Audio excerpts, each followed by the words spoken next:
पूरा देश आज विकसित भारत के निर्माण के लिए एकजुट होकर आगे बढ़ रहा है। खास तौर पर हमारे जो नौजवान साथी हैं, उनके लिए विकसित भारत सपना भी है और संकल्प भी है। और इस संकल्प की सिद्धि में हमारे नॉर्थ ईस्ट की बहुत बड़ी भूमिका है। ये मैं सिर्फ इसलिए नहीं कह रहा हूं कि मुझे आप लोगों के प्रति बहुत प्यार है, बहुत सम्मान है, नॉर्थ ईस्ट के प्रति मेरा लगाव है, सिर्फ इसलिए नहीं कह रहा हूं। मैं इसलिए कह रहा हूं, इसके पीछे ठोस कारण है। आजादी के बाद बड़े शहर, बड़ी इकोनॉमी, बड़े बड़े कारखाने पश्चिम और दक्षिण भारत में ही विकसित हुए। इस दौरान पूर्वी भारत का बहुत बड़ा इलाका, बहुत बड़ी आबादी विकास की दौड़ में पीछे रह गई। अब भाजपा सरकार इस स्थिति को बदल रही है। 21वीं सदी के 25 साल बीत चुके हैं। जिस 21वीं सदी के हम गीत गाते रहे ना, कांग्रेस के जमाने से सुन रहे थे 21वीं सदी आ रही है, 21वीं सदी आ रही है।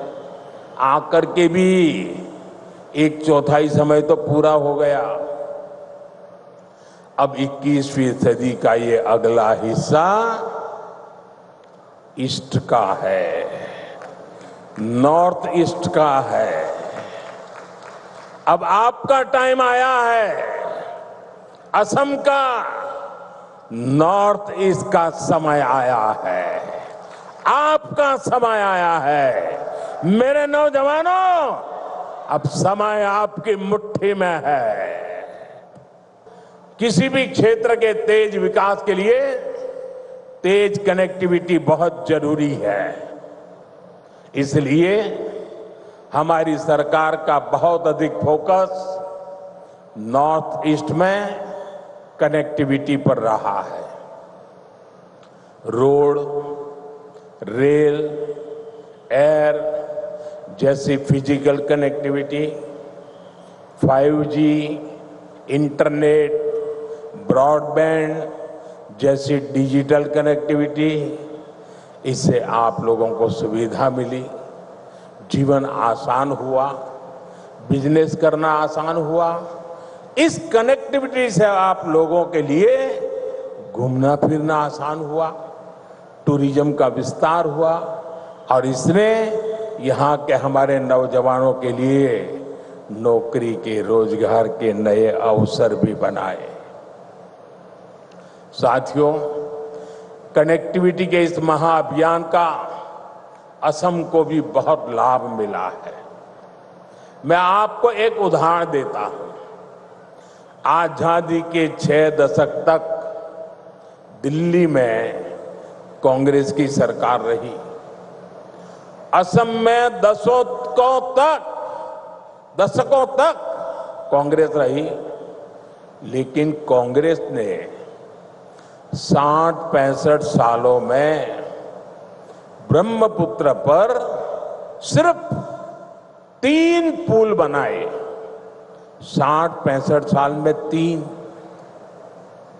फिर आपने हमें सेवा करने का मौका दिया और 1 दशक में हमारी सरकार ने 6 बड़े ब्रिज बना दिए। 6 बड़े ब्रिज।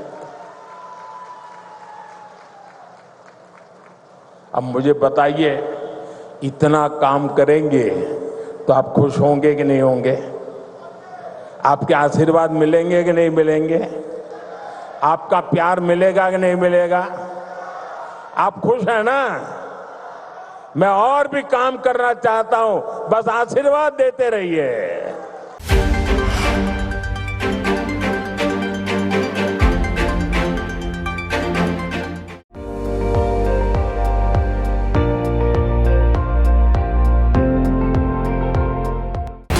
আপুনি চাই আছে ND24 সৰ্বশ্ৰেষ্ঠ নহয় সৰ্বোত্তমৰ দৌৰত।